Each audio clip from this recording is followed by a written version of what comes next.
Welcome to Samba Samba. Enjoy the video. In this video, I will explain how to make crab biryani.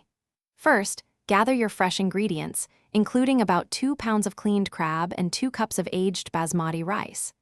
Soaking the rice for 30 minutes is crucial for perfect texture.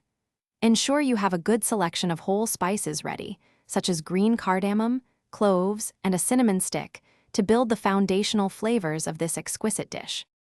Now, let's prepare the main components. Marinate your cleaned crab pieces with a pinch of turmeric, some red chili powder, and salt, allowing the flavors to meld. Next, par-cook your soaked basmati rice. Boil it with a few whole spices until it's about 70% cooked, ensuring each grain remains separate.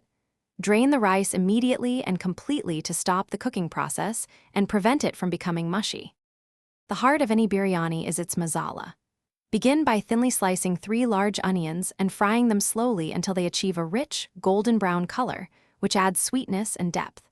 Then, introduce a generous tablespoon of ginger-garlic paste and a couple of slit green chilies for a fragrant kick.